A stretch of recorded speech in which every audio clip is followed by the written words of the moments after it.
Alright guys, welcome to the Don's channel. I am the Donfather and I'm quickly going to talk about the coronavirus and the AFL. It actually applies to all sports right now, all public gatherings.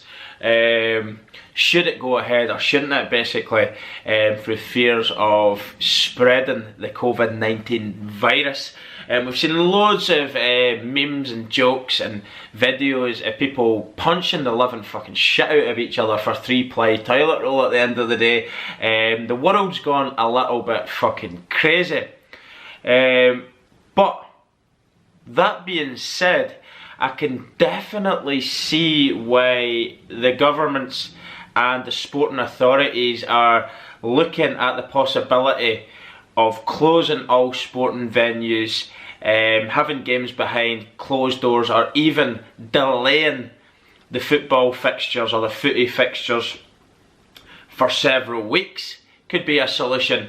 What's your take on this? As paying fans who have followed the sport for years, if you're an AFL fan or a footy fan, sorry, and you're now being told there's a potential of the games going ahead but behind closed doors, basically with no fans in attendance. And I know there's been loads of memes about this as well. This is quite normal for Melbourne or GWS or the Gold Coast Suns. This is normal for them to play with no fans. I've seen loads of the memes, we all have a laugh and joke about it, but the severity of the situation is actually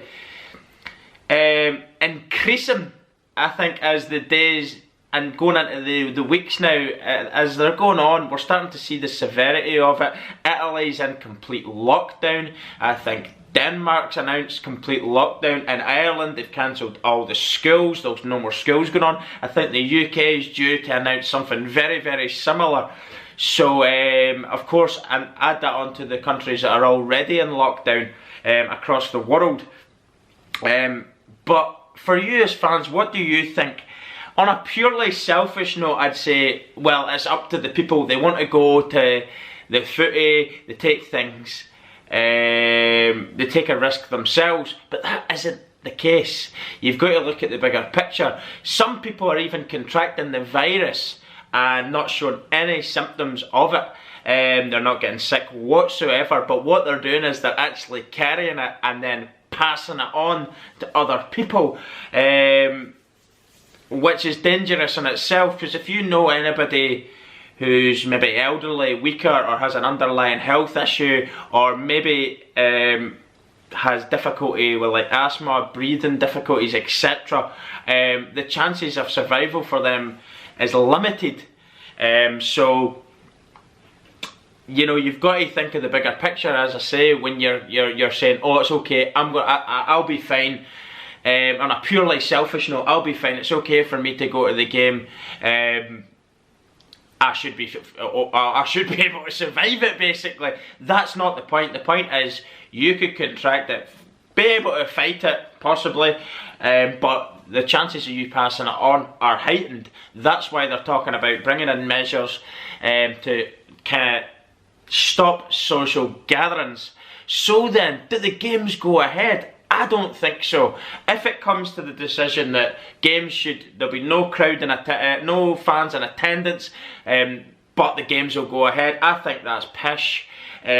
Sport is nothing without its fan base at the end of the day. And even as a player, would any AFL player want to go out there and play to an empty MCG? If the MCG is supposed to be hosting, let's just say, Richmond versus fucking Gold Coast Suns, or Richmond versus GWS, or whoever they're playing in the next few weeks, do the players really want to be playing that game in front of nobody? Because I'd argue the question, they don't.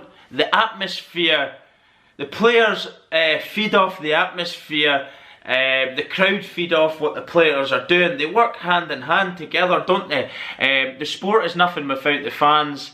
And the fans need the players to be playing at their best to get a better experience of the game. So, in my opinion, both work together. And if you get rid of one, then it's at the end of the day, you can't get rid of the players. But if you get rid of the fans, then it's not going to be good at all for the players on the field, which could actually ultimately have a detrimental effect on the team you support. Maybe the team you support react better to the crowd, and they play better under the bigger audience backing them. All these little factors might be something to consider when you're saying put the game ahead anyway.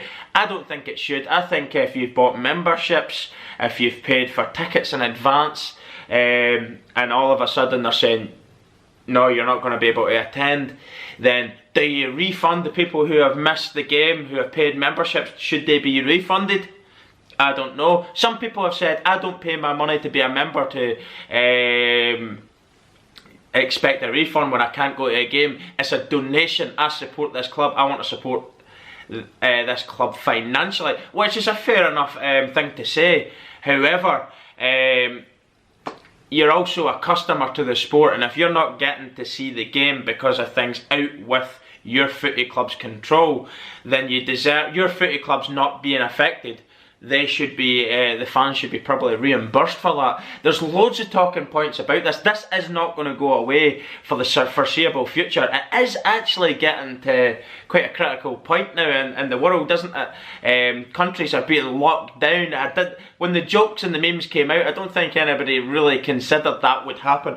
Particularly places like in Europe, where, you know, you would have thought beforehand they were more than capable with dealing with any of these sorts of things. But it's happened now. We're having countries locked down, schools are being closed through fear of spreading the virus, complete fumigations of places where somebody might have been, 14 days, you've got to be in your house, quarantine, self-quarantine, which sounds ridiculous, but that's how serious it is in terms of how contagious it is. I know, and I'm not being naive to think that the majority of the people would just take this flu and get over it and they would be fine. That is probably true, but the fact that it's so contagious and it's easy to spread, we've got to think of our more vulnerable people, such as the elderly, such as people with underlying health difficulties or illnesses, etc. So we can't just think of ourselves and our own selfish needs when we're thinking, put the games ahead, we'll go to them anyway. So in my opinion, if it's getting to the point where it's starting to be hard to contain and control the spread of, then we'll have to close the games, unfortunately. I would actually reschedule. I don't know how this would work for the sporting world, but some things are bigger than sport at the end of the day. People's health. So look, we're in uncharted waters here. I don't think any sporting event should go ahead behind closed doors unless it's a punishment. And the fans haven't done anything wrong, so they deserve the right to be able to go to the game. So if that means at a later date, maybe that is the best solution for everyone. But ultimately, safety comes first. But it's certainly a story that isn't going to go away. So stay tuned for more updates, I'd imagine, from the AFL on this. I think, judging by how quickly it's happened in Italy, the cases of the coronavirus spreading there, the numbers were going up, then all of a sudden, fast forward a week later, the country's at a complete lockdown. So that's how quickly it's happened there. So definitely stay tuned for more updates from the AFL and the Australian government, I'd imagine, over the next few days. That's how quickly it is spreading. So really worrying times for everyone, really, and not in terms of your own individual. If you're fit and healthy and young, I'd imagine you'd be okay, but bear in mind that you could carry this illness and spread it to somebody that wouldn't be okay. So it is serious. I've laughed and joked about it now, but I think we're getting to the stage now where we need to start thinking in terms of the bigger picture here, without trying to scaremonger too much. I'm just trying to talk about it in terms of, should the games go ahead with no fans? And I think not. Let me know what you think in the comments section below, because there will be debate on this. A lot of people will say, well, I'm not bothered about a refund. If you're not bothered about a refund, let me know. If the games do get played behind closed doors, do you want a refund? Are you not bothered? Let me know all these talking points. Let me know what you think. But it's certainly a topic that is going to grow over the next few days. Thanks very much, everyone. I just thought I'd talk about this because it's very, very current, and we're very close to the AFL season starting. So they've got serious decisions to make in the next few days, and I'll be interested to see what happens. Cheers, guys! Don't forget to subscribe for more AFL talk reactions. We've obviously got, if the AFL does go ahead, we've got our we're doing the predictions. We're doing also Super Coach, loads of other stuff. I've got my AFL Facebook page going now as well, which is great. Loads of AFL chat on that. I'll be doing live streams, AFL live streams, possibly doing a live stream quiz in the next couple of days coming up. I really enjoyed the first one. I did that on Facebook. I'm interested to maybe try it on Facebook, not on Facebook, on YouTube, to try and get a bigger crowd, as I have a bigger AFL following on YouTube. So I look forward to keeping you posted on that one. Cheers everyone anyway for all your support. Don't forget to check us out on those social media platforms as well, and Patreon, and get us to Oz fundraiser that we're doing in the description section below if you'd like to donate. Thanks again everyone. I am the Donfather. Stay safe, and I'll talk to you all soon. Goodbye.